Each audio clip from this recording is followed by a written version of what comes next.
Now Jacob lifted his feet and went to the land of the people of the east.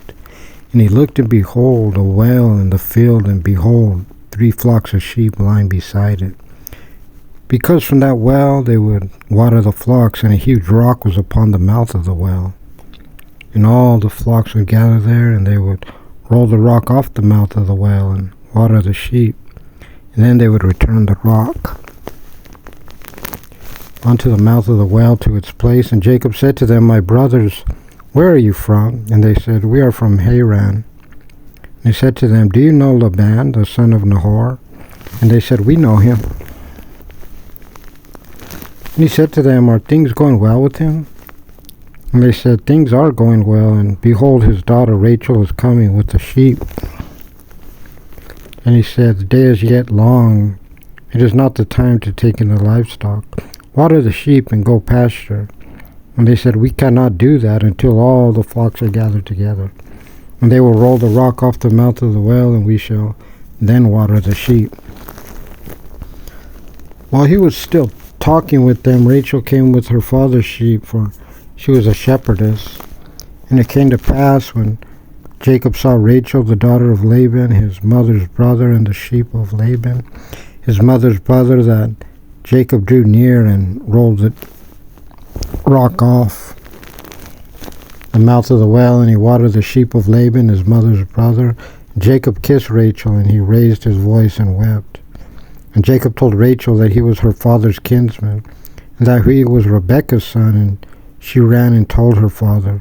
Now it came to pass, when Laban heard the report of Jacob, his sister's son, that he ran toward him, and he embraced him, and he kissed him, and he brought him into his house. He told Laban all these happenings. And Laban said to him, Indeed, you are my bone and my flesh. And so he stayed with him a full month.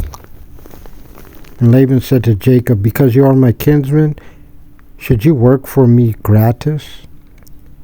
Tell me what your wages shall be. Now Laban had 2 daughters. The name of the elder was Leah, and the name of the younger was Rachel.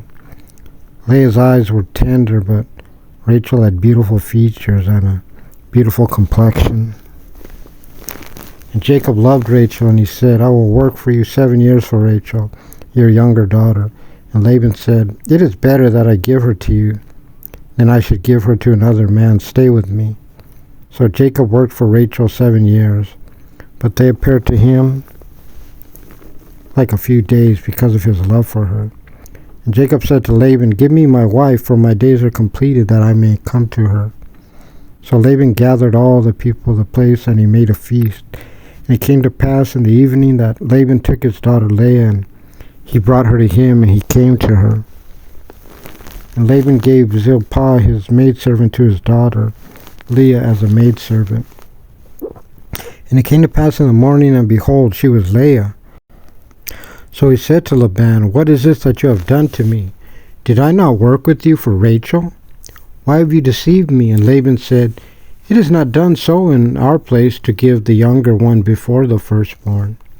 Complete the wedding week of this one, and we will give you this one too, for the work that you will render me for another 7 years. And Jacob did so, but he completed the week of this one, and he gave his daughter Rachel to him as a wife. And Laban gave his daughter Rachel to his maidservant Bilhah for a maidservant. And he came also to Rachel, and he also loved Rachel more than Leah. And he worked with him yet another 7 years. And the Lord saw that Leah was hated, so he opened her womb, but Rachel was barren. And Leah conceived and bore a son, and she named him Reuben, for she said, Because the Lord has seen my affliction, for now my husband will love me. She conceived again and bore a son, and she said, Since the Lord has heard that I am hated, he gave me this one too. So she named him Simeon. And she conceived again and bore a son, and she said, Now this time my husband will be attached to me, for I have borne him 3 sons. Therefore she named him Levi. And she conceived again and bore a son, and she said, This time I will thank the Lord. Therefore she named him Judah. And then she stopped bearing.